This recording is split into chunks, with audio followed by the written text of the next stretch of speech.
O dia em que descobri que meu esposo usava nossos filhos como peças em seu jogo macabro foi o dia em que decidi que ele precisava sentir na pele cada segundo do sofrimento que nos causou.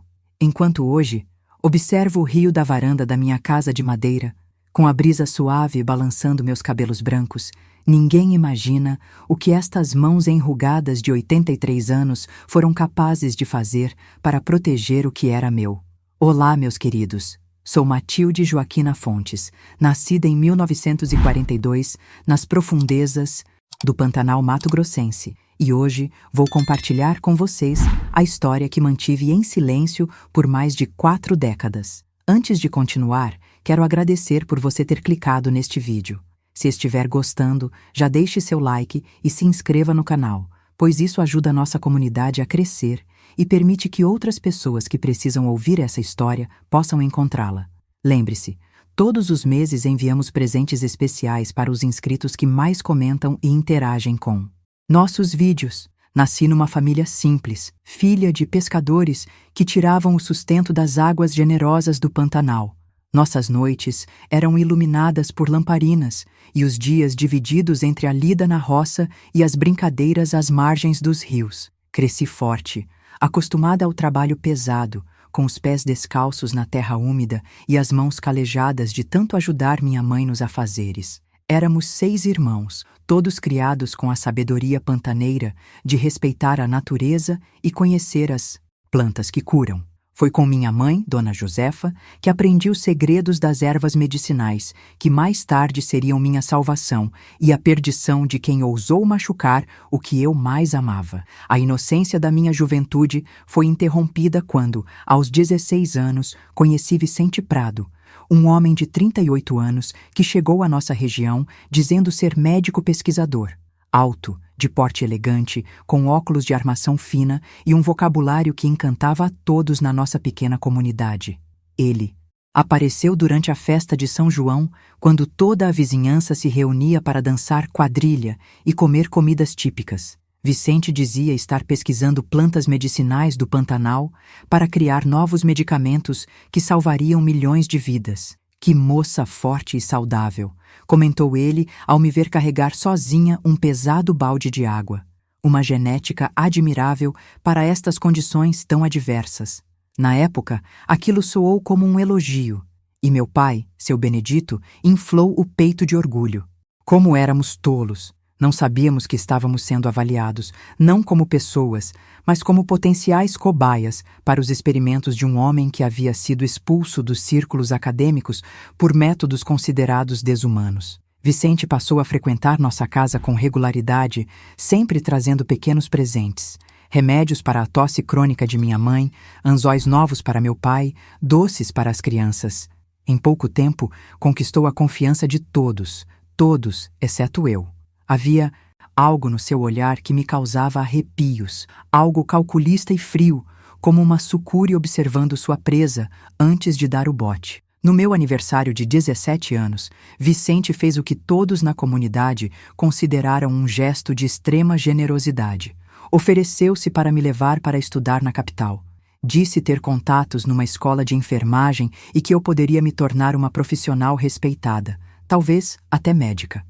Uma mente brilhante como a dela não pode ficar escondida neste fim de mundo, argumentou com meus pais, que, deslumbrados com a possibilidade de um futuro melhor para a filha mais velha, aceitaram prontamente. Na noite anterior à minha partida, minha mãe, com os olhos marejados, me deu um pequeno embrulho de pano.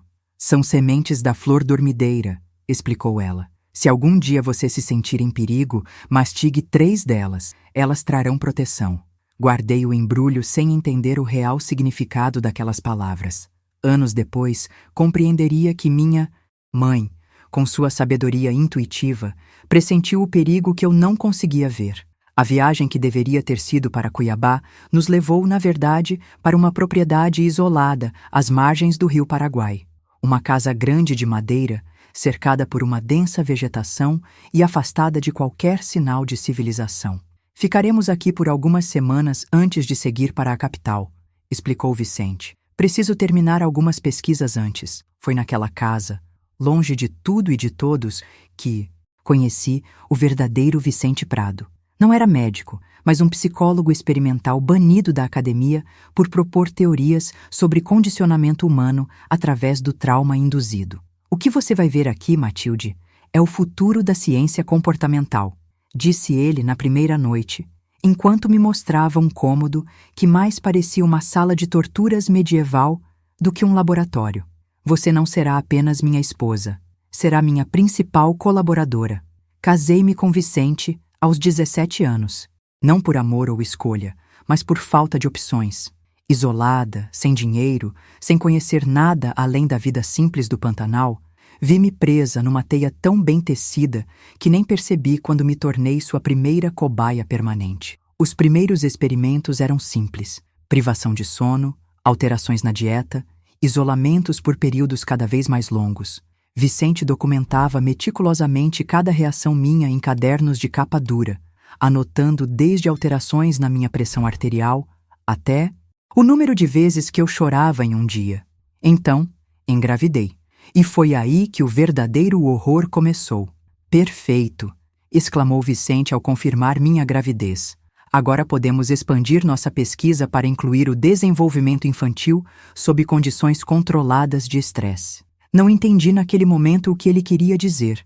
Só quando nosso primeiro filho, Teodoro, nasceu em 1962, compreendi o plano completo do monstro com quem eu havia me casado. Se você está se perguntando se alguém seria capaz de tal crueldade, acredite, existem pessoas no mundo que perderam qualquer traço de humanidade. Pessoas que, sob o manto da ciência ou da religião ou de qualquer outra justificativa, são capazes das atrocidades mais indescritíveis. E se você está sentindo um aperto no peito ao imaginar o que vem a seguir, esse é o momento de deixar seu like e se inscrever no canal, pois sua inscrição nos ajuda a alcançar outras pessoas que precisam ouvir essa história.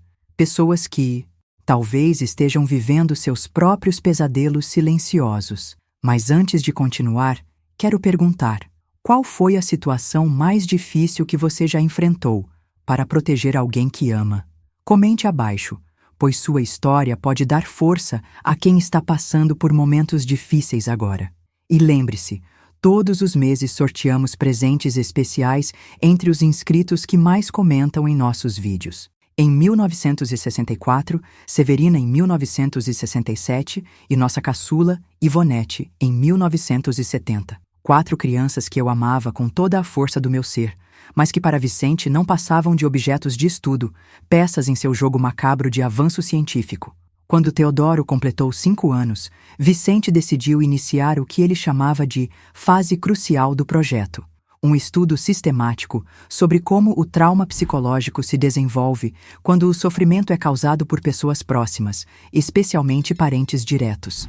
Em termos simples, ele queria documentar o que acontece quando uma mãe é forçada a sofrer nas mãos de seus próprios filhos. Lembro como se fosse hoje. Vicente reuniu toda a família na sala principal, aquela com as paredes revestidas de madeira escura e o cheiro constante de cigarro e álcool. Com a frieza de quem discute o cardápio do jantar, explicou às crianças que elas participariam de um experimento científico importante, onde eu seria o sujeito principal e elas seriam os agentes do estímulo. As crianças, confusas, olharam para mim em busca de explicação ou conforto, mas o que eu poderia dizer? Que seu pai era um monstro disfarçado de cientista?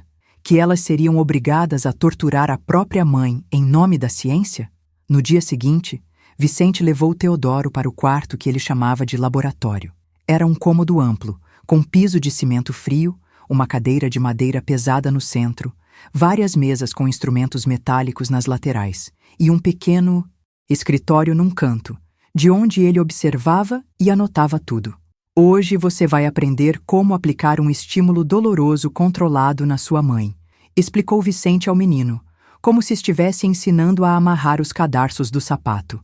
Não quero machucar a mamãe, protestou meu filho com a voz trêmula e os olhinhos arregalados de medo. A resposta de Vicente foi direta e cruel. Isso não é uma opção, filho. É ciência. Se você recusar, terei que aplicar o estímulo em você para documentar a Diferença de reação entre adultos e crianças. Foi assim que tudo começou.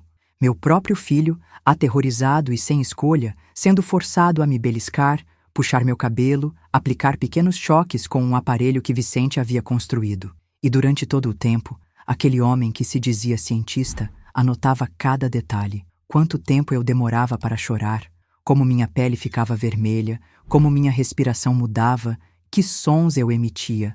Com o tempo, os estímulos se tornaram mais intensos e cruéis. Vicente ensinava às crianças diferentes métodos de causar dor, sempre usando aquela linguagem fria e técnica que ele achava que legitimava sua monstruosidade. Aplique pressão neste ponto específico até que sua mãe emita um som de desconforto. Ele instruía. Observe como a pele muda de cor quando você aperta com força suficiente. Cada filho reagia de maneira diferente a essa situação perversa. Teodoro, meu primogênito, alternava entre períodos de resistência silenciosa e momentos de submissão completa. Em algumas sessões, ele chorava mais do que eu. Em outras, parecia encontrar um estranho prazer no poder que o pai lhe concedia sobre mim. Um mecanismo de defesa. Entendi, anos depois, uma forma de proteger sua mente fragmentada. Aureliano, o segundo, desenvolveu uma estratégia de distanciamento emocional.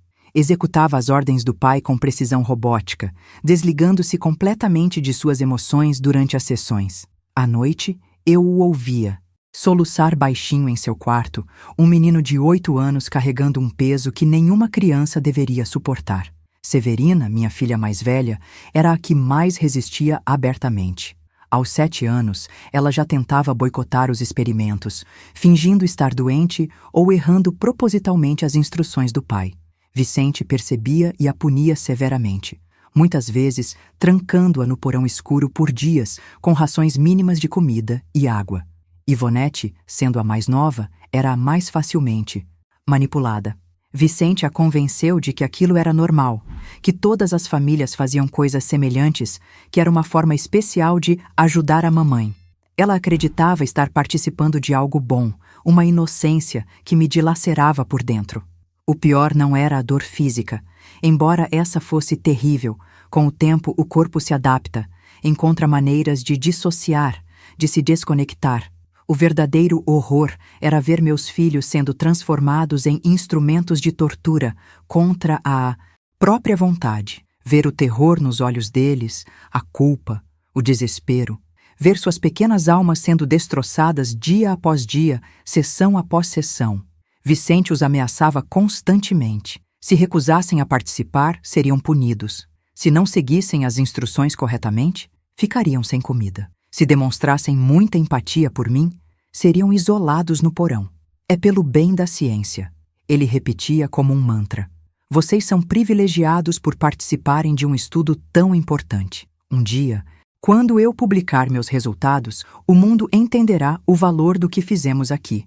As sessões aconteciam 3 vezes por semana, sempre nos mesmos horários, com a regularidade doentia de um ritual. Vicente era metódico, obsessivo com controle e precisão. Às vezes, fazia os 4 filhos participarem juntos, como uma orquestra macabra sob sua regência. Outras vezes, escolhia apenas um para isolar variáveis e comparar abordagens diferentes, como ele dizia. Tentei fugir 2 vezes. Na primeira, consegui pegar Ivonete e Severina e correr para a mata, mas Vicente nos encontrou antes do amanhecer, com a ajuda de cães farejadores que ele mantinha especialmente para esse propósito. A punição foi severa. 3 dias sem água, amarrada a uma cadeira, enquanto ele forçava as crianças a assistirem. Vejam o que acontece quando tentamos interromper o avanço da ciência, ele disse a elas. Na segunda tentativa, fui sozinha, pensando em buscar ajuda e voltar para resgatar meus filhos. Cheguei até a margem do rio. Quase alcancei um barco de pescadores, mas novamente fui capturada. Dessa vez, a punição foi ainda pior. 1 semana de estímulos intensificados, com sessões diárias em vez de 3 vezes por semana, e a introdução de novos métodos que deixavam marcas mais profundas, tanto na pele quanto na alma. Fascinante como o corpo humano se adapta, comentava Vicente, observando minha deterioração física e mental. Sua resiliência é notável, Matilde. Você é O melhor sujeito de estudo que eu poderia ter encontrado. Os anos foram passando nesse ciclo infernal. Completei 32 anos vivendo naquele laboratório de horrores, mais de uma década e meia de experimentos documentados em dezenas de cadernos pretos que Vicente mantinha trancados em seu escritório. Ele os chamava de o grande trabalho, sua contribuição para a ciência do comportamento humano. Para mim, eram o registro detalhado de uma crueldade incompreensível, a prova material de que o verdadeiro mal não está em entidades sobrenaturais, mas no coração de homens que abandonam sua humanidade em nome de uma causa maior. Foi numa noite de 1974, quando eu já vivia naquele inferno há quase 15 anos, que percebi uma mudança no olhar de Teodoro, então com 12 anos. Um lampejo de consciência, de humanidade reconquistada. Foi sutil, um momento de hesitação antes de seguir uma ordem do pai, um pedido silencioso de perdão com os olhos depois de ser forçado a me causar dor. Naquele instante, entendi que se eu queria sobreviver, se queria salvar pelo menos um dos meus filhos, precisaria fazer algo muito mais drástico do que simplesmente tentar fugir. Naquela noite, deitada na minha cama estreita, depois de mais uma sessão de experimento, fiz uma promessa a mim mesma.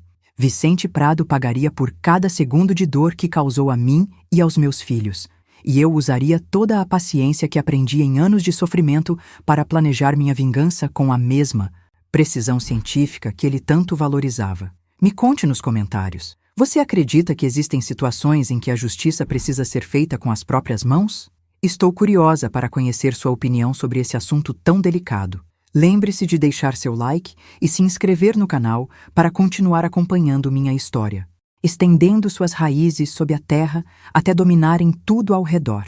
Cada sessão de experimento, cada anotação fria nos cadernos de Vicente, cada lágrima dos meus filhos alimentava essa raiva silenciosa que fermentava dentro de mim. Nos primeiros anos, minha raiva era explosiva, descontrolada. Eu gritava, implorava, ameaçava. Certa vez, tentei atacar Vicente durante o sono, armada com um pedaço de vidro quebrado que havia escondido. Ele acordou, imobilizou-me com facilidade e, no dia seguinte, criou um novo experimento para medir a agressividade do sujeito quando provocado. Foi a pior sessão de todas. Ele fez Aureliano, então com apenas 7 anos, segurar meus braços enquanto Teodoro aplicava choques de intensidade crescente até que eu desmaiasse. Fascinante, murmurou Vicente quando recobrei a consciência. A raiva extrema alterou completamente seus padrões de resistência à dor. Foi nesse momento que entendi. Minha raiva descontrolada era apenas mais um dado para seus experimentos. Ele se alimentava dela, a estudava, a documentava. Se eu quisesse sobreviver, se quisesse salvar meus filhos, precisaria transformar essa raiva em algo diferente, algo frio, calculado, paciente, algo que ele não pudesse detectar e estudar. A partir daquele dia, comecei a mudar. Externamente, tornei-me mais submissa, mais resignada. Parei de resistir abertamente aos experimentos. Vicente notou a mudança e ficou inicialmente desapontado. Chegou a aumentar a intensidade dos estímulos para provocar reações mais intensas, mas eventualmente aceitou que tinha alcançado um novo estágio do experimento, a quebra completa da vontade do sujeito. Mal sabia ele que, por dentro, minha vontade estava mais forte do que nunca. Enquanto ele pensava que tinha me quebrado, eu estava apenas canalizando minha raiva para um propósito mais elevado. Cada dor, cada humilhação era armazenada cuidadosamente em minha memória, não para alimentar um ódio cego, mas para fortalecer minha determinação. À noite, quando todos dormiam, eu praticava técnicas de respiração e concentração que havia aprendido com minha mãe. Isso me permitia suportar os experimentos cada vez mais severos e, ao mesmo tempo, observar tudo com clareza. As rotinas de Vicente, seus pontos fracos, os padrões de comportamento dos meus filhos, as pequenas brechas no sistema de controle que ele havia criado. Percebi que Teodoro, meu primogênito, estava na idade crítica. Com 12 anos, ele já tinha participado dos experimentos por tanto tempo que corria o risco de normalizar completamente aquela situação doentia. Mas também notei que, diferente de Aureliano, que se tornara emocionalmente desconectado, ou Ivonete, que acreditava ingenuamente nas justificativas do pai, Teodoro ainda tinha momentos de dúvida, de conflito interno, pequenas hesitações antes de seguir as ordens de Vicente. Foi nele que decidi focar meus esforços. Se conseguisse reconquistar a humanidade de pelo menos um dos meus filhos, talvez tivesse uma chance de escapar daquele inferno. Comecei a estabelecer uma comunicação silenciosa com Teodoro. Pequenos gestos, quando Vicente não estava olhando, um toque suave na mão, um olhar significativo, um sorriso de compreensão quando ele demonstrava relutância em me machucar. Nas raras ocasiões em que ficávamos sozinhos, quando Vicente saía para buscar suprimentos na cidade mais próxima, eu sussurrava palavras de afirmação para ele. Não é sua culpa, filho, eu dizia baixinho. Seu pai está doente. O que acontece aqui não é normal. Um dia vamos sair desse lugar. No início, Teodoro se afastava assustado, como se minhas palavras fossem uma armadilha. Vicente tinha nos condicionado a desconfiar uns dos outros, a ver qualquer demonstração de afeto como uma fraqueza. Mas com o tempo, minha persistência começou a romper a barreira que meu filho tinha erguido ao redor do seu coração. Enquanto trabalhava na recuperação emocional de Teodoro, nunca deixei de procurar uma oportunidade de fuga.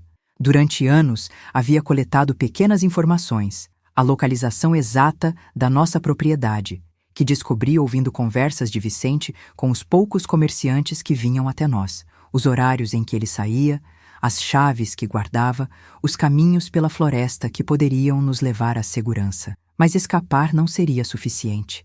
Eu sabia que Vicente nos encontraria como já tinha feito antes. E mesmo que conseguíssemos desaparecer, que garantia eu tinha de que ele não faria o mesmo com outras pessoas? Não, fugir não era o objetivo final. Era apenas o primeiro passo de um plano maior. A raiva dentro de mim tinha se transformado em algo mais refinado, mais preciso. Não era mais apenas o desejo de escapar do sofrimento, mas a determinação de garantir que Vicente nunca mais pudesse fazer o que fez conosco. E para isso, eu precisava de provas irrefutáveis dos horrores que aconteciam naquela casa. Os cadernos, os malditos cadernos pretos, onde ele documentava metodicamente cada experimento, cada reação, cada gota de sofrimento, eram a chave, tanto para a condenação de Vicente quanto para a sua obsessão. Ele os guardava trancados em seu escritório, verificava-os compulsivamente, organizava-os com um cuidado quase religioso. Para Vicente, aqueles cadernos eram mais valiosos que qualquer tesouro, pois continham o trabalho de sua vida, a prova de sua genialidade, que um dia seria reconhecida pelo mundo. Em 1974, quando Teodoro completou 12 anos, senti que ele estava pronto, que havia recuperado o suficiente de sua humanidade para me ajudar. Durante uma das sessões de experimento, quando Vicente pediu que ele aumentasse a intensidade do choque que estava aplicando em mim, vi a recusa em seus olhos. Ele obedeceu porque não tinha escolha, mas naquele momento estabelecemos uma comunicação silenciosa, um acordo tácito de que aquilo precisava acabar. Naquela noite, enquanto Vicente dormia, Teodoro veio até meu quarto, algo que não fazia desde que era muito pequeno. Mãe, ele sussurrou com os olhos marejados, o que estamos fazendo é errado, não é? Foi como se uma represa se rompesse dentro de mim. Anos de emoções contidas ameaçaram transbordar, mas consegui manter a compostura. Aquele não era o momento para desmoronar, era o momento de agir. Sim, filho, respondi, segurando suas mãos. É muito errado. Seu pai, ele não está bem. O que ele chama de ciência é, na verdade, uma doença, e precisamos parar isso. Nas semanas seguintes, comecei a preparar Teodoro. Expliquei-lhe sobre o mundo além daquela propriedade isolada, as cidades, as leis, a polícia que poderia nos ajudar. Falei sobre seus irmãos e a possibilidade de salvá-los também. E, mais importante, sobre os cadernos que precisávamos obter como prova. A oportunidade surgiu quando Vicente anunciou que faria uma viagem de 3 dias a Cuiabá para comprar equipamentos novos. Era a janela mais longa que já tínhamos tido. Teodoro conseguiu encontrar a chave do escritório que Vicente mantinha escondida em um compartimento secreto de sua mesa de trabalho. Quando finalmente abrimos a porta do escritório e vimos as estantes repletas de cadernos pretos, todos meticulosamente etiquetados por data, senti uma mistura de horror e validação. Eram mais de 60 cadernos documentando 15 anos de tortura sistemática. Folheamos alguns deles e encontramos descrições clínicas detalhadas de cada sessão, acompanhadas de gráficos, tabelas e até mesmo fotografias. Ele é louco, Teodoro murmurou com a voz trêmula. Completamente louco. Sim, concordei. E é por isso que precisamos detê-lo. Naquela noite, sentados à luz de uma vela no meu quarto, elaboramos nosso plano. Não poderíamos fugir com todos os cadernos, eram muitos e chamariam a atenção. Precisávamos escolher os mais incriminadores, aqueles que mostravam claramente a natureza dos experimentos e o envolvimento forçado das crianças. Mas à medida que líamos mais daqueles registros horríveis, algo em mim mudava. A raiva fria e calculista que eu tinha cultivado por anos começava a se aquecer novamente. Cada página daqueles cadernos reacendia a fúria que eu tinha trabalhado tanto para controlar. Havia um caderno em particular, etiquetado como Reações Extremas do Sujeito A. Eu era o sujeito A, que documentava as vezes em que Vicente tinha me levado além dos limites da consciência. Descrições detalhadas de como meu corpo reagia ao extremo da dor, quanto tempo levava para eu desmaiar, quanto tempo para recobrar a consciência, tudo anotado com a precisão de quem registra a temperatura em um termômetro. Naquele momento, soube que não seria suficiente apenas escapar e denunciar Vicente às autoridades. A raiva que eu tinha domesticado por tanto tempo voltou com força total, mas agora não era caótica como antes. Era focada, direcionada, implacável. Vamos fazer mais do que fugir, Teodoro, disse fechando o caderno. Vamos garantir que seu pai nunca mais faça isso com ninguém. Meu filho me olhou com uma mistura de medo e compreensão. Ele tinha apenas 12 anos, mas os olhos que me fitavam eram de alguém muito mais velho. Alguém que tinha visto e feito coisas que nenhuma criança deveria conhecer. O que você está pensando, mãe? Ele perguntou. Olhei para as pilhas de cadernos, para as anotações meticulosas de Vicente, para os instrumentos de tortura que ele chamava de equipamentos científicos. 15 anos de dor, de humilhação, de vidas destruídas em nome de uma ciência pervertida. Estou pensando que seu pai sempre quis entender os limites da resistência humana. Respondi com uma calma que surpreendeu até a mim mesma. Talvez seja a hora de testarmos os limites dele. Não conseguia parar de pensar nos cadernos, nas anotações frias, nas fotografias do meu sofrimento. Não era apenas a minha dor que me movia, era a consciência de que, se não o detivéssemos de forma definitiva, ele encontraria outras vítimas, criaria outros laboratórios de horror. Foi então que soube, com absoluta certeza, que minha raiva nunca morreria até que eu transformasse Vicente Prado de cientista em cobaia, até que ele entendesse na própria pele o significado verdadeiro de seus experimentos sobre trauma e resistência. Em 1974, aos 32 anos, depois de passar quase metade da minha vida como prisioneira e cobaia, comecei a planejar meticulosamente o que seria não apenas nossa fuga, mas a destruição completa de Vicente Prado. Os 15 anos que passei como sua cobaia me ensinaram lições valiosas: paciência, observação detalhada e, principalmente, como pensar como ele. Enquanto lia seus cadernos de experimentos, percebi que poderia usar seu próprio método científico contra ele. Vicente era obsessivo com controle de variáveis. Ele criava ambientes controlados para seus experimentos, isolando cada fator para medir suas consequências exatas. Essa mesma obsessão seria sua ruína. Um bom experimento, ele costumava dizer durante suas sessões de tortura, elimina todas as variáveis indesejadas e mantém apenas aquelas que queremos estudar. Passei semanas estudando seus padrões de comportamento, suas rotinas, seus pontos fracos. Vicente era um homem de hábitos rígidos. Acordava às 5h30 todas as manhãs. Tomava café precisamente às 6h15. Trabalhava em seu escritório até o meio-dia. Almoçava às 12h30. Conduzia experimentos das 14 horas às 16 horas e à noite revisava suas anotações enquanto bebia exatamente 2 dedos de cachaça antes de dormir às 22 horas. Sua previsibilidade seria minha primeira aliada. A segunda seria seu orgulho. Vicente tinha uma confiança absoluta em sua superioridade intelectual. Acreditava que ninguém, especialmente uma pantaneira sem educação formal como eu, poderia superá-lo em inteligência ou planejamento. A terceira aliada seria sua própria obsessão. Os cadernos de experimentos eram seu tesouro mais precioso, a prova do trabalho de sua vida. Ele os verificava compulsivamente, reorganizava-os constantemente, falava sobre como um dia seriam estudados nas maiores universidades do mundo. Com a ajuda de Teodoro, que agora estava completamente do meu lado, comecei a mapear a propriedade. Nosso laboratório ficava a aproximadamente 35 quilômetros da cidade mais próxima, Porto Jofre. A única rota de acesso era pelo rio, usando o barco a motor que Vicente mantinha atracado em um pequeno porto particular. Precisamos dos cadernos mais incriminadores, expliquei a Teodoro. E precisamos garantir que ele não possa nos seguir quando fugirmos. Mas à medida que nosso plano se desenvolvia, percebi que não seria suficiente apenas escapar com as provas. A raiva que fervia dentro de mim exigia mais. Queria que Vicente sentisse na própria pele ao menos uma fração do que nos fez passar. Durante suas viagens para Cuiabá, comecei a experimentar com as ervas que cresciam na propriedade.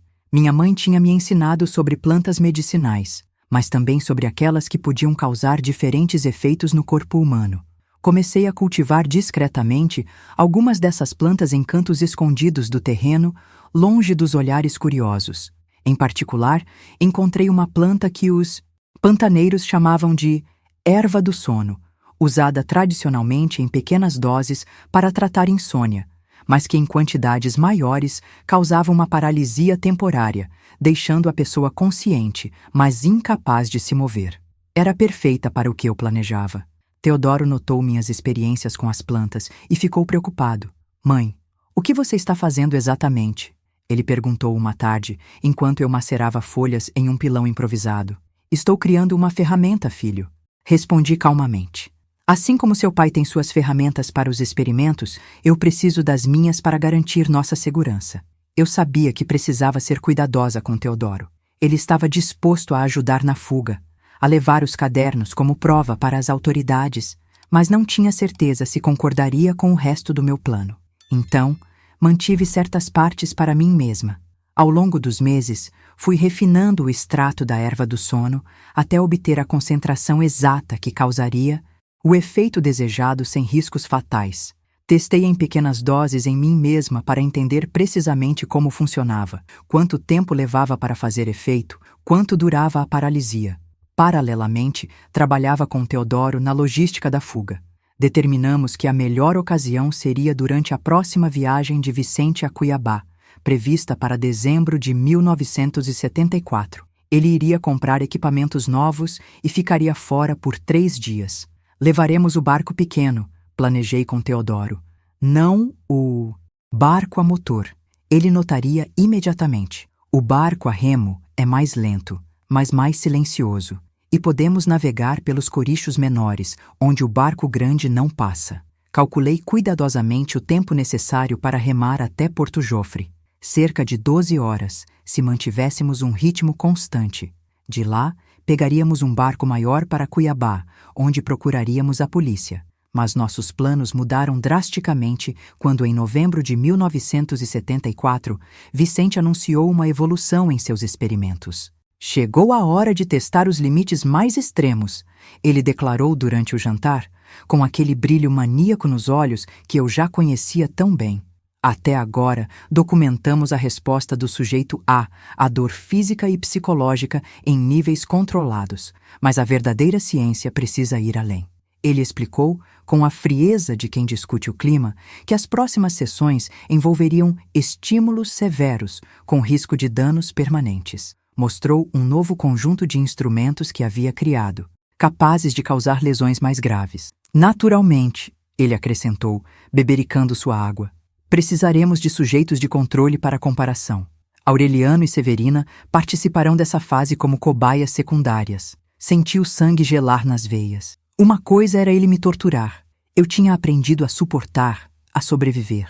Outra completamente diferente era ele expandir os experimentos para incluir meus outros filhos, não apenas como aplicadores de estímulo, mas como vítimas diretas. Naquela noite, depois que todos foram dormir, Teodoro veio ao meu quarto, pálido e trêmulo. Mãe, ele vai machucar Aureliano e Severina de verdade, sussurrou. Temos que fazer alguma coisa agora. Não podemos esperar até dezembro. Ele estava certo. Nosso cronograma precisava ser acelerado. Mas a urgência também significava mais riscos, menos preparação e, principalmente, menos chance de executar a parte do plano que eu mantinha secreta. Minha vingança pessoal contra Vicente. Nos dias seguintes, refinei os detalhes finais do plano. Selecionei os cadernos mais incriminadores, aqueles que documentavam com mais clareza a natureza dos experimentos e o envolvimento forçado das crianças.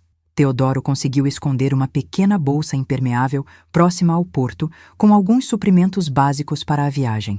A parte mais difícil foi decidir sobre Aureliano, Severina e Ivonete. Idealmente, levaríamos todos conosco, mas Aureliano, aos 10 anos, tinha se tornado quase uma extensão de Vicente. Seguia suas ordens sem questionar. Tinha internalizado sua visão distorcida de ciência. Severina, com 7 anos, alternava entre períodos de revolta aberta e submissão aterrorizada. E Ivonete, com apenas 4 anos, mal conhecia outro modo de vida, além daquele laboratório de horrores. Não podemos arriscar contar a eles, expliquei a Teodoro. Aureliano poderia avisar seu pai, e os menores poderiam deixar escapar algo sem querer. A decisão de partir apenas nós dois, com a promessa de voltar para resgatar os outros assim que as autoridades fossem alertadas, foi a mais dolorosa que já tomei.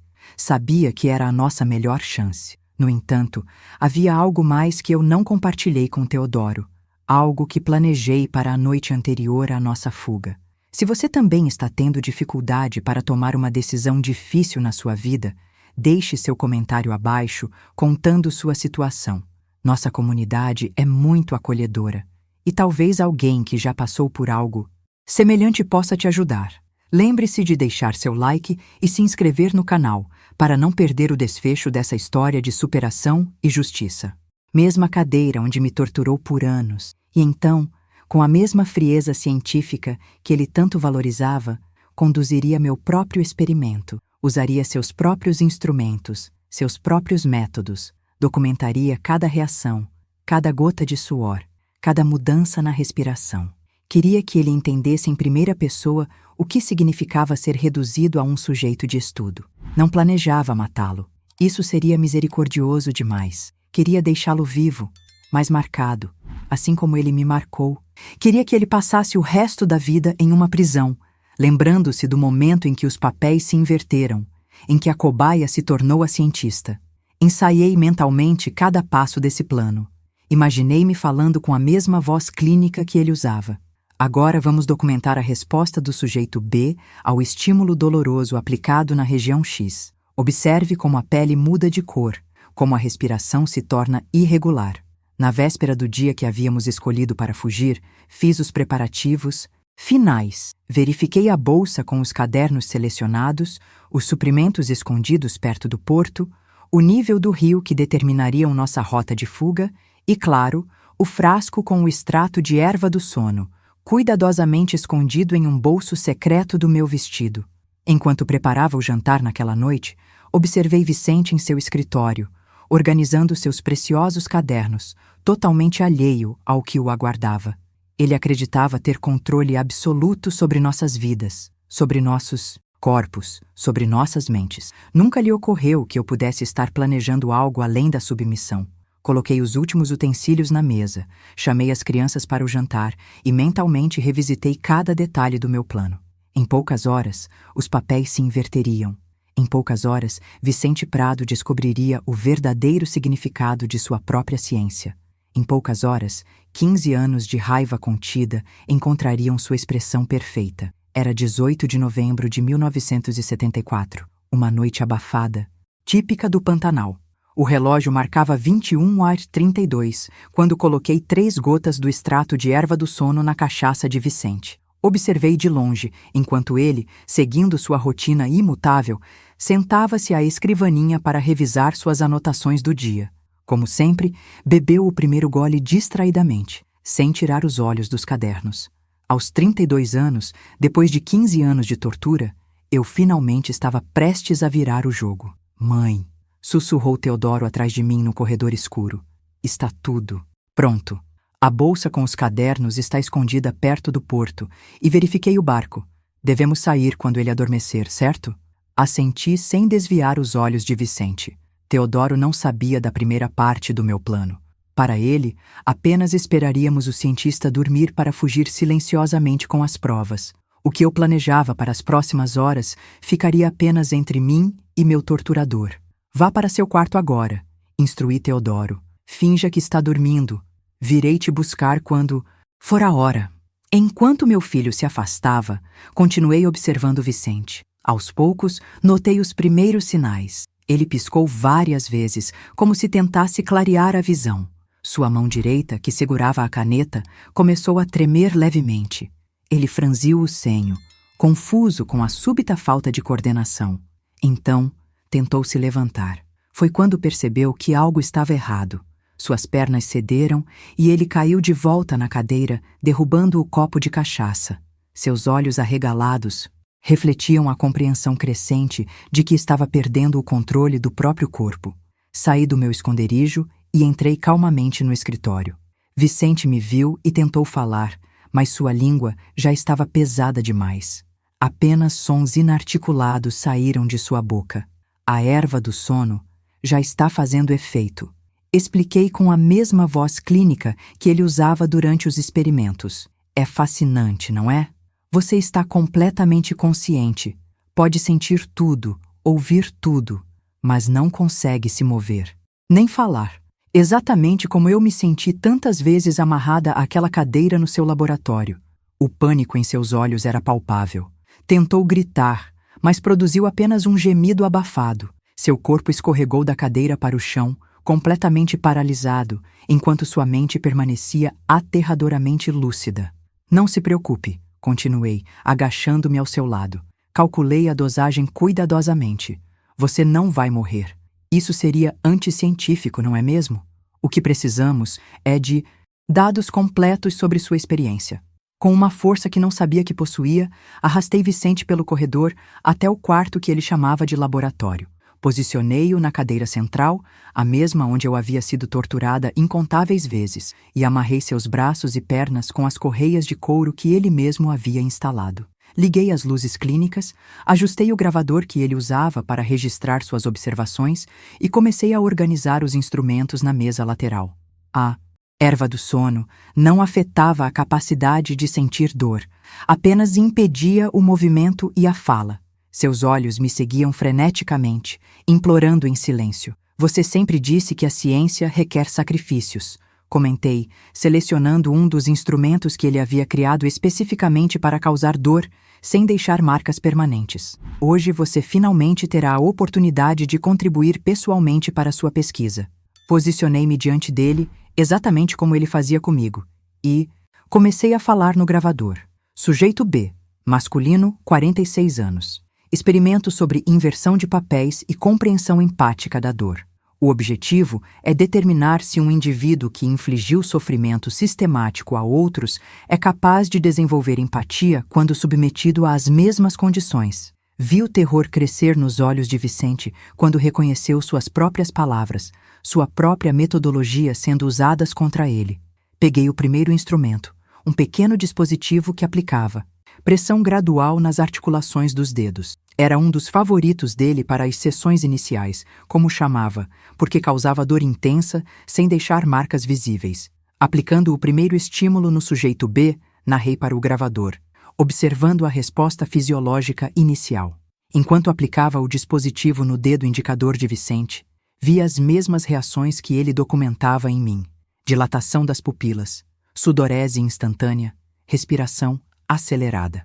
Embora não pudesse gritar, lágrimas involuntárias escorreram por seu rosto. Fascinante, comentei, usando sua expressão característica. O sujeito demonstra resposta intensificada, mesmo a estímulos de baixa intensidade. Isso sugere baixa tolerância à dor, possivelmente devido à falta de experiência prévia como receptor de estímulos dolorosos. Por 1 hora inteira, conduzi meu experimento, narrando cada procedimento, cada reação, cada observação, exatamente como ele fazia. Usei apenas os instrumentos que sabia não causarem danos permanentes. Não queria mutilá-lo ou matá-lo. Queria que ele vivesse, que enfrentasse a justiça dos homens, que passasse décadas em uma prisão refletindo sobre essa noite. Durante todo o processo, mantive contato visual constante com ele. Queria que soubesse exatamente quem estava no controle agora. Queria que visse em meus olhos não apenas raiva, mas uma determinação fria e calculista, a mesma que ele demonstrava durante seus experimentos. Quando terminei, desliguei o gravador e me inclinei perto do seu ouvido. 15 anos, sussurrei. 15 anos você me torturou. 15 anos você forçou meus filhos a participarem dos seus experimentos. 15 anos você documentou nosso sofrimento como se fôssemos ratos de laboratório. Peguei um dos cadernos que havia separado, o mais recente, onde ele detalhava seus planos para os estímulos severos, com risco de danos permanentes que pretendia aplicar em Aureliano e Severina. Isso acaba hoje, continuei. Não apenas para mim e para Teodoro, que estamos partindo, mas para todos. Seus preciosos cadernos, sua grande contribuição para a ciência, serão entregues às autoridades. E este gravador, com o registro do seu primeiro e último experimento como cobaia, será a cereja do bolo. Guardei o gravador na bolsa, onde já havia colocado os cadernos selecionados. Então, peguei uma seringa que havia preparado com uma segunda dose do extrato de erva do sono. Isso vai mantê-lo paralisado por mais 12 horas, expliquei, injetando o líquido em seu braço. Tempo suficiente para estarmos bem longe daqui quando você recuperar os movimentos. Os olhos de Vicente imploravam, não sei se por misericórdia ou por uma explicação mais completa. Decidi dar-lhe o que ele sempre me negou, a verdade sem filtros. Você acreditava estar criando uma obra-prima científica, mas tudo o que fez foi documentar meticulosamente seus próprios crimes. Falei, guardando a seringa vazia. Cada anotação, cada registro, cada fotografia que você fez, pensando em provar suas teorias, será usada para condená-lo. A ironia é quase científica, não acha? Levantei-me e arrumei os instrumentos exatamente como ele fazia após cada sessão. Limpei-os cuidadosamente. Coloquei-os em ordem por tamanho na bandeja metálica. Vicente me observava imóvel, exceto pelos olhos que seguiam cada movimento meu. Ah, quase esqueci, disse, pegando sua caderneta de anotações e uma caneta. Abri em uma página em branco e escrevi com a caligrafia mais parecida possível com a dele. Experimento final. Quando o pesquisador se torna o pesquisado. Conclusão. A dor é mais reveladora quando experimentada do que quando observada. Coloquei a caderneta aberta sobre seu peito. Um pequeno souvenir para quando acordasse. Algo para refletir durante os próximos anos na prisão. Vestido, com os olhos arregalados de ansiedade. É hora, sussurrei. Pegue apenas o essencial. Temos um longo caminho pela frente. E papai? Perguntou com voz trêmula. Ele bebeu mais do que o costume hoje. Menti. Está em um sono profundo. Não acordará até amanhã. Teodoro pareceu aliviado. Ele era apenas uma criança de 12 anos, que apesar de tudo o que havia passado, ainda não conseguia conceber a ideia de abandonar completamente o pai. Eu o pouparia desse fardo. O que aconteceu naquele laboratório ficaria entre mim e Vicente. Antes de sairmos, parei na porta dos quartos dos outros filhos. Aureliano dormia inquieto, resmungando em seus sonhos. Severina estava encolhida, como se mesmo em sonhos estivesse se protegendo. E Ivonete, minha caçulinha, abraçava o pequeno boneco de pano que eu havia feito para ela. Voltaremos por vocês, prometi em silêncio, mais cedo do que imaginam. Teodoro e eu saímos silenciosamente da casa. A noite estava clara, com milhões de estrelas brilhando sobre o Pantanal. Recuperamos a bolsa com os cadernos e o gravador que eu havia escondido perto do porto e embarcamos no pequeno barco a remo. Reme o mais silenciosamente possível até estarmos longe o suficiente. Instruí Teodoro. Quando amanhecer, estaremos próximos a Porto Jofre. Enquanto deslizávamos pelas águas escuras, olhei uma última vez para trás.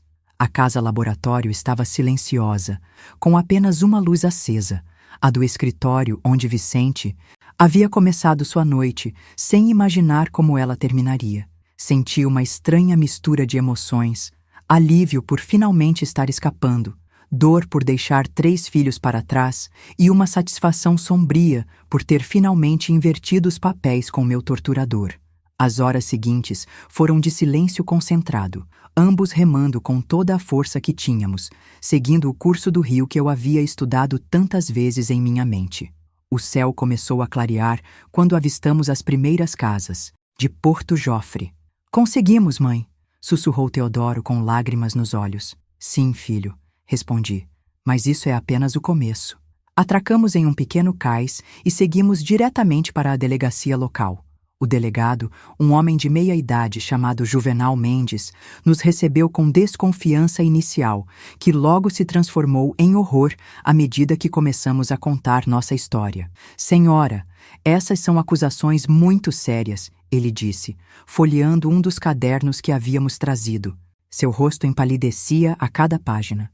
"Isso aqui", completei, "é a documentação completa dos experimentos que meu marido conduziu em mim e forçou meus filhos a participarem. E há mais, muito mais." Coloquei o gravador sobre a mesa e apertei o botão de reprodução. A voz de Vicente encheu a sala, detalhando friamente um dos experimentos mais cruéis. O delegado desligou o aparelho após alguns minutos, visivelmente perturbado. "E seus outros filhos ainda estão lá com ele?" "Sim", respondi. "Por isso precisamos agir rapidamente." Nas horas seguintes, a pequena delegacia de Porto Jofre transformou-se no centro de uma operação policial. Reforços foram chamados de Cuiabá. Declarações foram tomadas e uma equipe foi organizada para resgatar meus outros filhos e prender Vicente. Teodoro e eu fomos levados a um pequeno hospital local para exames. O médico, um jovem recém-formado, não conseguiu esconder o choque ao ver as cicatrizes em meu corpo, marcas físicas dos anos de experimentos. "Nunca vi nada assim", ele murmurou, documentando cada marca para o relatório policial. Ao anoitecer, recebemos a notícia. A polícia havia chegado à propriedade, encontrado Vicente ainda amarrado à cadeira do laboratório e resgatado os 3 filhos. Todos estavam a caminho de Porto Jofre. Quando finalmente os vi entrando na delegacia, não consegui conter as lágrimas. Aureliano, Severina e Ivonete pareciam confusos, assustados, mas ilesos. Correram para meus braços, mesmo Aureliano, que nos últimos anos havia se tornado tão distante e frio. "Ele disse que vocês tinham nos abandonado", soluçou Aureliano. "Que vocês não queriam mais fazer parte da família?" "Nunca", respondi, abraçando-os com força. Saímos para buscar ajuda, para acabar com aquele pesadelo de uma vez por todas. Por sobre as cabeças dos meus filhos, vi quando 2 policiais trouxeram Vicente algemado. Ele parecia menor de alguma forma, sem seu jaleco branco e sua postura autoritária. Nossos olhares se cruzaram e vi algo que nunca havia visto antes em seus olhos: medo. Medo genuíno de mim, da mulher que ele pensava ter quebrado completamente, mas que acabou sendo sua ruína. "Aquele homem", começou o delegado Mendes, aproximando-se de nós. "Não é um homem", interrompi. "É um monstro vestido de cientista, e agora o mundo inteiro saberá disso." Nas semanas seguintes, o caso ganhou repercussão nacional. Jornalistas de todo o Brasil vieram até Cuiabá, onde estávamos, hospedados sob proteção policial, para ouvir a história do Laboratório dos Horrores do Pantanal, como foi chamado pela imprensa. Os cadernos de Vicente foram examinados por especialistas que confirmaram a autenticidade dos registros. As gravações, tanto as feitas por ele durante anos quanto a que eu fiz na noite da fuga, foram anexadas ao processo. Os laudos médicos documentando as marcas em meu corpo e o trauma psicológico em todos nós completaram o quebra-cabeça macabro.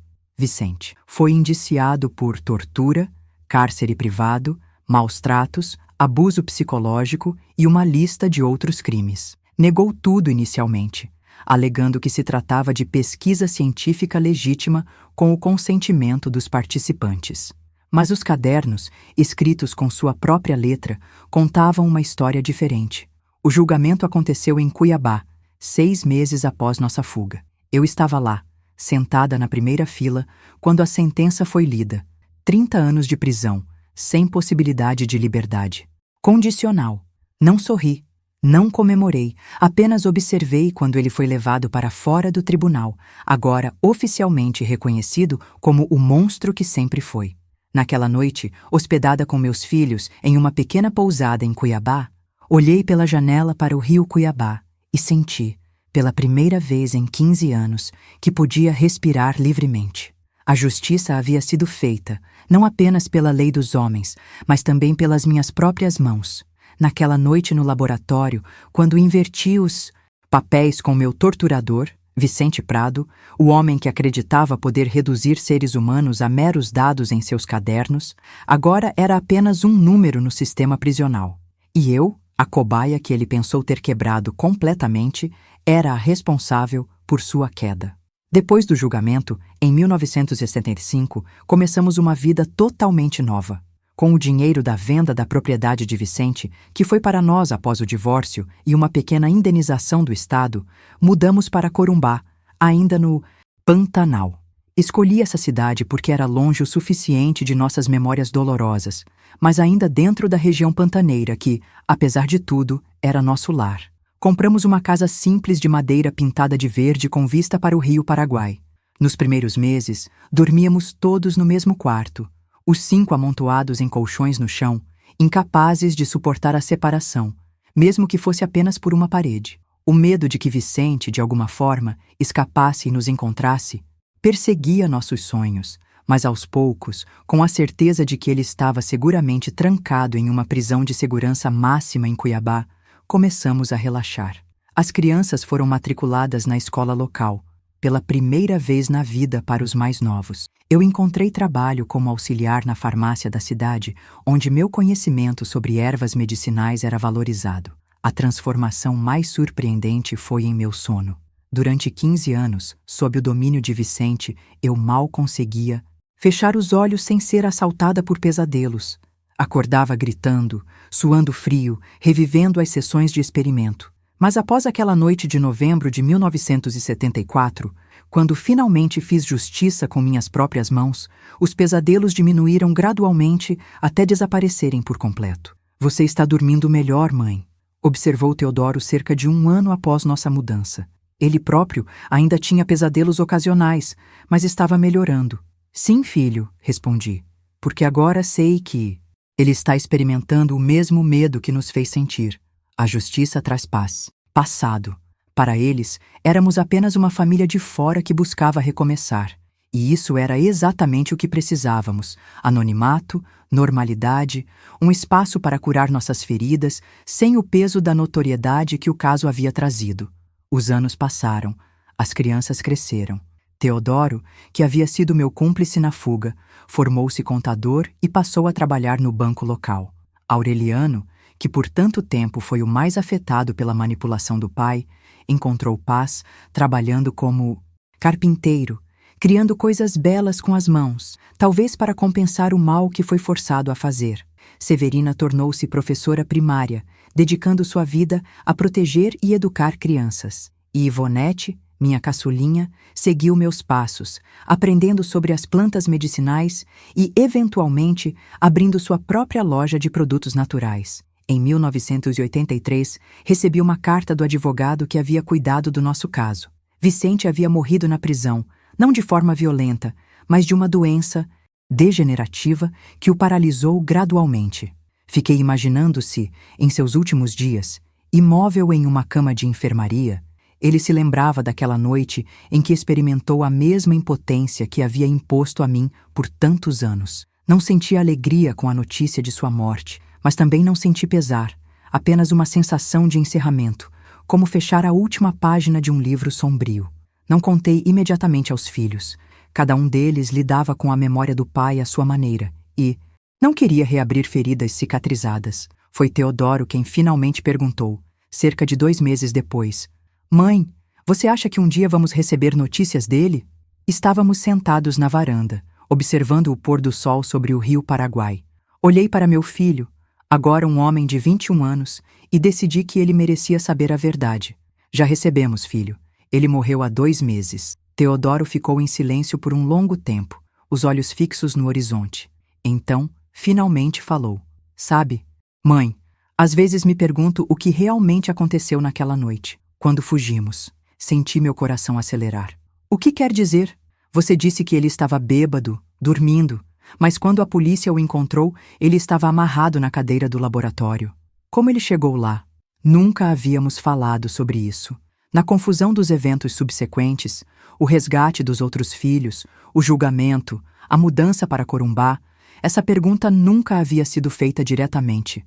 Olhei nos olhos do meu filho e vi que ele sabia, ou pelo menos suspeitava, que havia mais na história do que eu havia contado. Ele era inteligente demais para não ter percebido as inconsistências. Há coisas que uma mãe faz para proteger seus filhos, respondi finalmente. Coisas que são melhor não serem ditas em voz alta. Teodoro assentiu lentamente. Ele mereceu. Seja lá o que foi que aconteceu. Sim, concordei. Mereceu cada segundo. Naquela noite, deitada em minha cama confortável na Casa Verde, em Corumbá, refleti sobre a jornada que havia me trazido até ali, da menina inocente do Pantanal à cobaia em um laboratório de horrores e, finalmente, a mulher que tomou seu destino nas próprias mãos. Não me arrependia de nada do que havia feito naquela noite de novembro. A justiça, às vezes, precisa vir das mãos daqueles que foram injustiçados. Com os anos, construí uma nova identidade. Dona Matilde, a curandeira de Corumbá, respeitada por seu conhecimento sobre as plantas da região. Meu cabelo foi ficando grisalho. Linhas se formaram ao redor dos meus olhos, mas por dentro havia uma força que ninguém poderia tirar de mim. A força de quem enfrentou o pior tipo de monstro e saiu vitoriosa. Meus filhos formaram suas próprias famílias. Netos chegaram, trazendo a alegria que pensei nunca mais experimentar. Nas festas de família, quando estávamos todos reunidos em volta da mesa, olhava para aqueles rostos sorridentes e pensava no quanto havíamos superado. Nenhum deles sabia exatamente o que aconteceu naquela noite em que inverti os papéis com Vicente. Era um segredo que levaria comigo para o túmulo.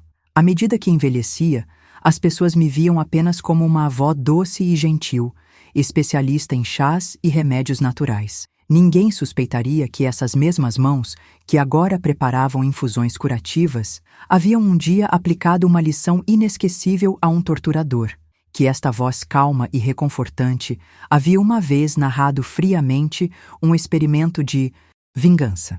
Em 1998, aos 56 anos, recebi uma carta inesperada. Era do diretor da prisão onde Vicente havia cumprido sua pena até morrer. Durante uma reorganização dos arquivos, encontraram uma carta que ele havia escrito pouco antes de falecer, endereçada a mim. Por dias, a carta ficou sobre minha mesa, intocada. Não sabia se queria ler suas últimas palavras. O que ele poderia dizer que mudaria algo? Que justificaria anos de tortura? Que apagaria o horror que impôs a mim e a nossos filhos? Finalmente, numa noite quieta, abri o envelope amarelado. Matilde. Começava a carta com a caligrafia trêmula de alguém já afetado pela doença. Quando você ler isto, já estarei morto. A doença que está me consumindo é implacável. Uma paralisia progressiva que começou nas pernas e agora alcança meus pulmões. Os médicos dizem que é coincidência, mas sei que é justiça poética. A carta continuava, não com pedidos de perdão ou justificativas, mas com uma confissão surpreendente. Aquela noite no laboratório foi meu primeiro momento de clareza verdadeira. Pela primeira vez, entendi o que havia feito a você, às crianças, a nós. Senti o que você sentiu. Vi nos seus olhos o que você deve ter visto nos meus por tantos anos. Foi iluminador. Ele prosseguia, descrevendo como os anos na prisão e a doença que o consumia lentamente haviam lhe dado tempo para refletir, como ele finalmente compreendera a monstruosidade de suas ações. Não peço seu perdão. Seria um insulto final após tudo o que fiz. Só quero que saiba que você conseguiu o que queria naquela noite. Não apenas me puniu, mas me fez entender. E esse entendimento tem sido minha verdadeira prisão desde então. A carta terminava com uma linha que fez meu coração parar por um instante. Seu último experimento foi o único que produziu resultados científicos válidos. A dor realmente é mais reveladora quando experimentada do que quando observada. Ele havia lido o que escrevia em sua caderneta naquela noite e, aparentemente, havia compreendido a lição. Queimei a carta naquela mesma noite. Não havia razão para guardar suas palavras, para dar a ele qualquer espaço em minha vida atual. Mas, de alguma forma, saber que ele havia entendido, que meu ato de vingança havia penetrado sua mente distorcida e trazido clareza, trouxe uma satisfação final que eu não esperava sentir. Tornou-se a vovó das ervas. À medida que os cabelos brancos dominavam completamente minha cabeça, meus netos cresceram ouvindo histórias sobre plantas pantaneiras e lendas locais, nunca sobre laboratórios de horror ou experimentos cruéis. Esse passado estava enterrado tão profundamente quanto Vicente. A paz que encontrei não veio do perdão. Nunca perdoei Vicente e nunca sentiria necessidade de fazê-lo. Veio da certeza de que a justiça havia sido feita por minhas próprias mãos e, pelas leis dos homens, de que meus filhos estavam a salvo, curados o máximo possível das cicatrizes que carregavam, e de que eu havia sobrevivido não apenas como vítima, mas como a arquiteta da queda de meu torturador. Quando as pessoas me perguntavam como eu conseguia ser tão serena, tão em paz comigo mesma apesar da idade avançada e das dificuldades da vida, eu apenas sorria e dizia: aprendi há muito tempo que cada um colhe o que planta, e quando plantamos justiça, colhemos paz. O que elas não sabiam era que a justiça, às vezes, precisa ser plantada com as próprias mãos e que a paz que eu desfrutava vinha não apenas de ter escapado do inferno, mas de ter garantido que o demônio que criou aquele inferno experimentasse, nem que fosse por uma noite, o fogo que ele acendeu. Bem, meus queridos que acompanharam minha história até aqui, já se passaram muitos anos desde aqueles dias sombrios. Hoje, aos 83 anos, sentada na varanda da minha casinha verde em Corumbá, vejo o rio seguir seu curso eterno e penso em como a vida também é assim, sempre seguindo em frente, independente dos obstáculos que encontra no caminho.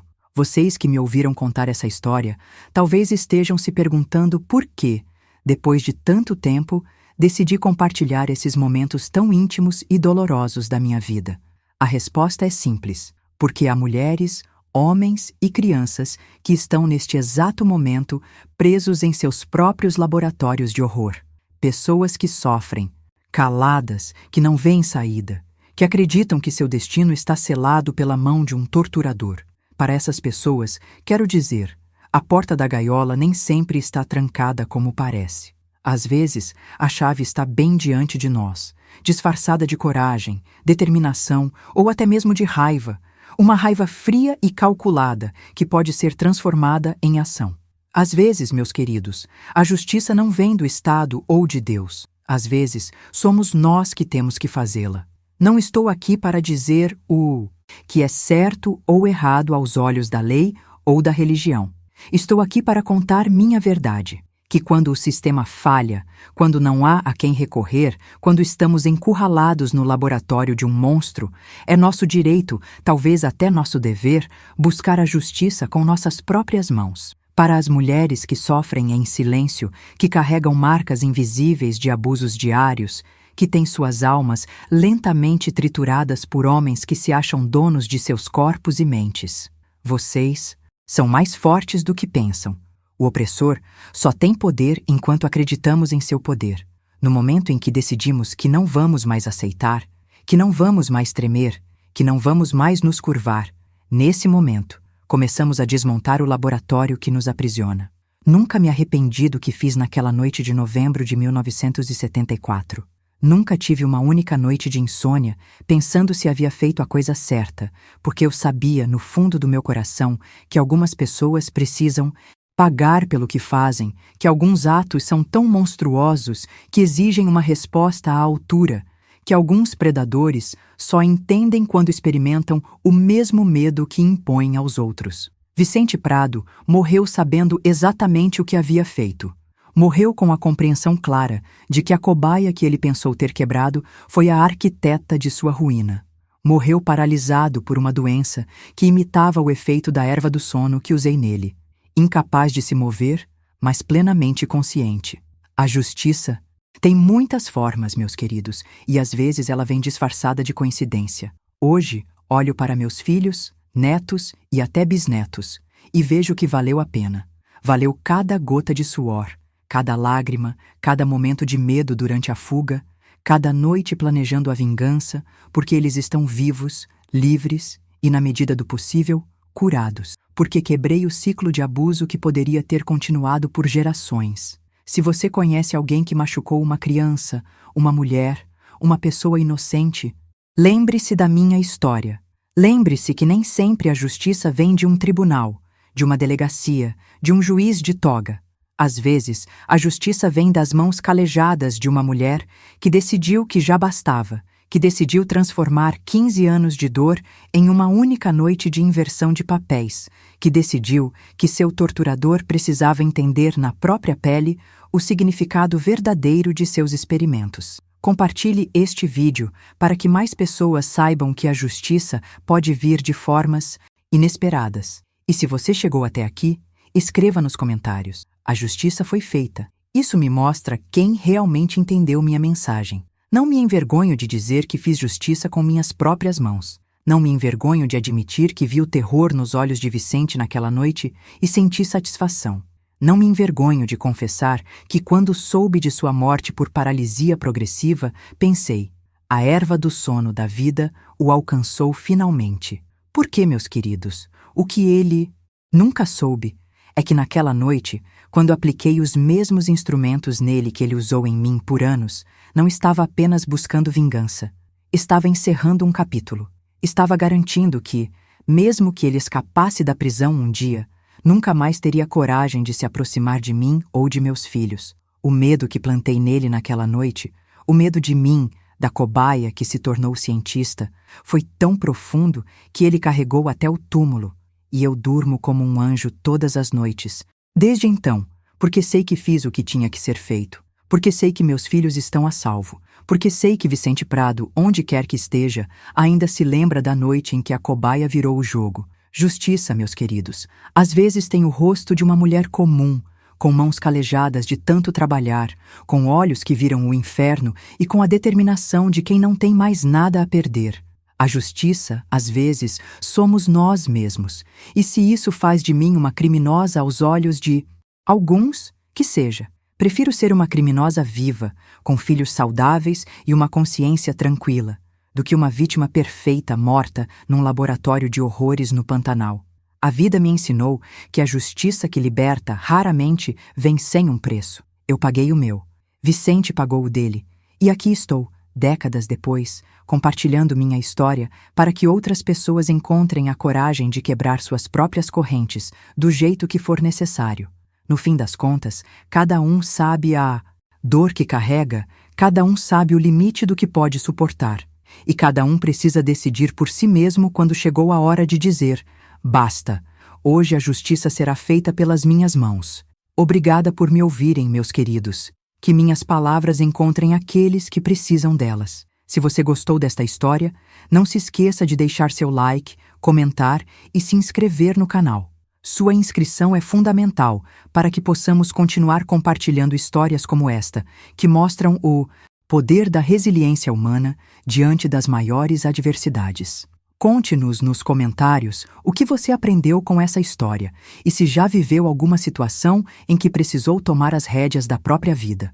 Nossa comunidade é um espaço seguro para compartilhar experiências e apoiar uns aos outros. E lembre-se, ao se inscrever no canal, você participa automaticamente de nosso sorteio mensal de presentes especiais para os inscritos mais ativos, porque no final, como dizemos aqui no Pantanal, nem toda sucuri morre afogada. Algumas morrem enforcadas pelo próprio corpo quando tentam engolir uma presa maior do que conseguem digerir. Vicente tentou me engolir e se engasgou com a própria maldade.